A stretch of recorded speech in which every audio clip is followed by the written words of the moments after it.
Under Hugo Chávez, Venezuela transformed into a dictatorship, and China played a big role.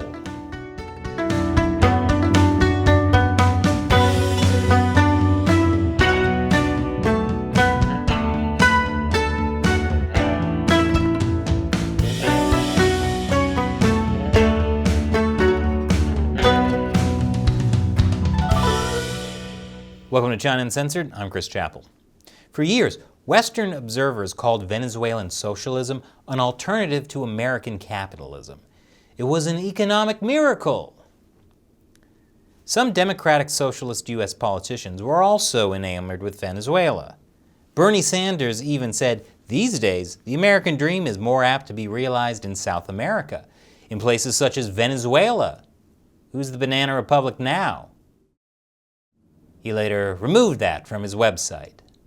I wonder why. But the Venezuelan economic miracle was a lie.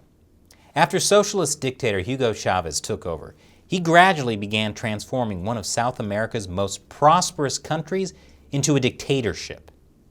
His successor, Nicolás Maduro, made the transformation complete. But from the beginning, China had its hand in the chaos. China is creating a global coalition of dictators to challenge global democracy. But there is resistance. Leopoldo López is an opposition leader from Venezuela and one of the loudest voices calling for a democratic front to unite against the authoritarian menace. He joins me now from Spain, where he's living in exile. Thanks for joining us today. Thank you very much. Thank you and your audience. There are a lot of Americans who believe all of Venezuela's problems are caused by the U.S., that Hugo Chávez was a great leader. What would you say to those people? Well, that's simply not true. The majority of Venezuelans, large majority of Venezuelans, are very clear that the hardships, the humanitarian crisis, the economic despair, the insecurity, the food shortages, the lack of electricity, of running water, has one person who's responsible, Nicolás Maduro.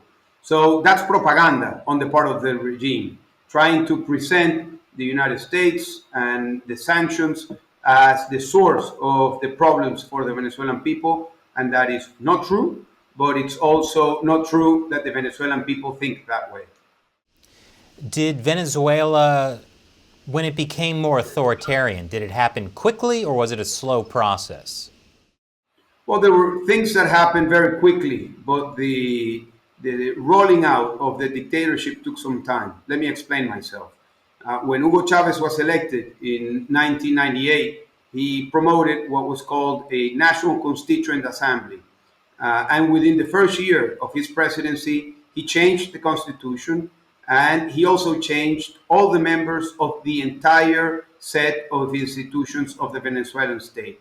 So within a year, he had a new constitution, a new Supreme Court, a new electoral board, a new attorney general, a new defensor of the people, all that were people politically aligned and loyal to Hugo Chávez. So that was the beginning. And then throughout the years, we started to see how liberties were being taken away from different sectors until we clearly realized that Venezuela had become a dictatorship. It took maybe too much time. It took at least 13 years until the majority of the Venezuelans, assumed that what was happening in our country was clearly a dictatorship. What would happen to you if you tried to go back to Venezuela? Well, Maduro has already asked for my extradition. I am currently in Spain, and he has asked for my extradition in order to take me back to prison. I presented myself voluntarily after a warrant for my arrest came out in February of 2014.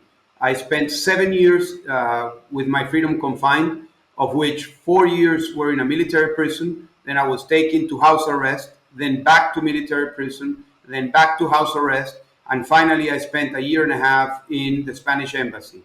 And I was sentenced to 14 years of imprisonment for promoting protests against the dictatorship of Nicolás Maduro.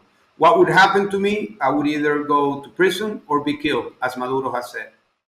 Now, you've said that the problem with Venezuela is a global problem. What do you mean by that? Well, many people ask the question, why is Maduro still in power? And there might be different answers to that question. However, I believe that the main reason why Maduro is still in power is because he receives the support of mighty countries that are supporting in different ways. These countries are China, Russia, Turkey, Iran, and in our case, Cuba. They all support Maduro through different mechanisms. They support him by supplying military equipment, support with military personnel, with intelligence, with financing, with money laundering, with the extraction and commerce of illegal gold from oil contracts, diplomacy support at all levels, from the Security Council at the UN all the way down to every single multilateral international forum. And that is, in my view, the main reason why he's still in power. We, the democratic sectors, we have received support, political support, diplomatic support, but by no means is equivalent to the type of support that the regime is getting from these mighty countries that are expanding authoritarianism, not just in Venezuela, but in many other countries in all 5 continents. What's China's interest in Venezuela? Well, the interest of China started by being a commercial interest, an interest by giving loans to the Chavez regime and then to the Maduro regime. Then they became very active in infrastructure. They became very active in exporting towards Venezuela. They created a fund of billions and billions of dollars that was renovated every 2 years in order to lock the imports of Venezuela to China. And the geopolitical interest of China is very clear, as it is doing in Africa, and it's the same way it's doing it in other places in Latin America, is to have a strong economic presence in these countries, in a way in which these countries are locked financially to the determination of China. So the loans and the economic relationship has ended up being a dependency relationship between Venezuela and China, as it has happened with many African countries and many other Latin American countries.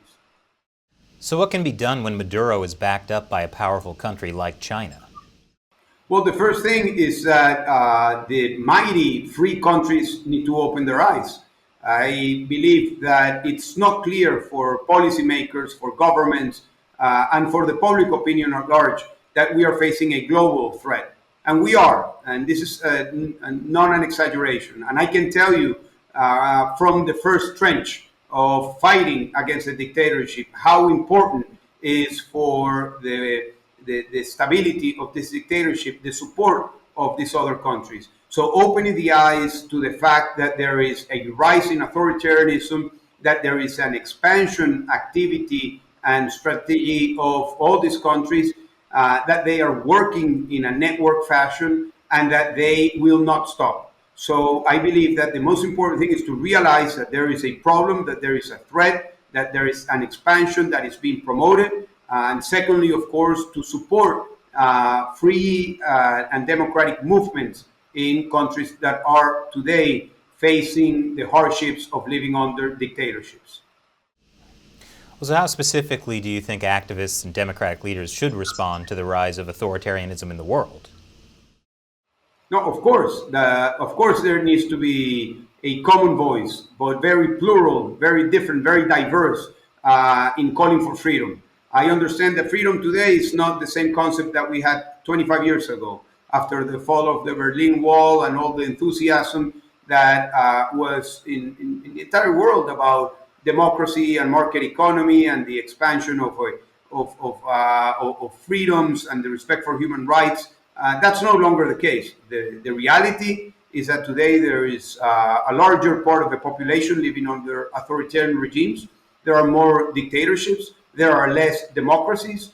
And unfortunately, democracies are undergoing an insecurity crisis within their public opinion. Many people in Europe, in North America, are insecure about their own democratic system. And that has created a situation where many people question the need to have an expansion of democracy and freedom all over the world.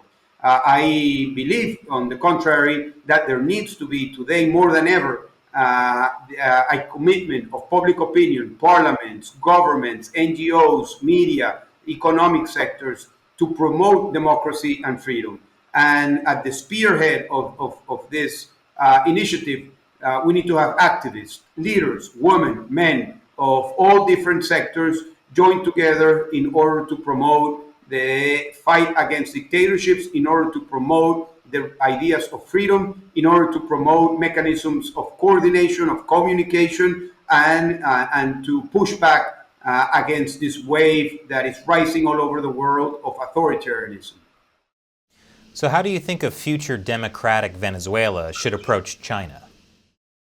Well, I think we need to do it with respect, with the fact that there might be a legitimate economic relationship. There might be another one that is not clear. So I think that we need to be very clear that we are Democrats, that we believe in the rule of law, and any commitment that has been made legally needs to be recognized. I think that China could be part of the solution if it respects the fact that we want to be, because historically we have been an independent, democratic, and free country. What we are not willing to support is an economic relationship that it's also forcing a model where the rule of law, the respect for human rights, and the respect for freedoms are undermined. So I think that there could be a relationship if there is respect with the fact that Venezuela has been and needs to be a democratic and free country. I also believe that it's not true that it's best for any country, for any nation in the world to be under authoritarian regimes and not democratic regimes. I believe in democracy. I think that's the best system for anybody in any corner of the world. However, there is a huge challenge, which is that democracies need to deliver. It's not enough to believe in democracies theoretically. It's not enough to support the values of democracy. We need to have democracies that deliver in well-being, in prosperity, in opportunities, in the capacity to take millions of people out of poverty and to diminish the inequalities that we are seeing all over the world. Well, thank you so much for joining us today. Thank you. Thank you. Appreciate the opportunity and appreciate the attention of your audience. Thank you very much. And thank you for watching. Once again, I'm Chris Chappell. See you next time.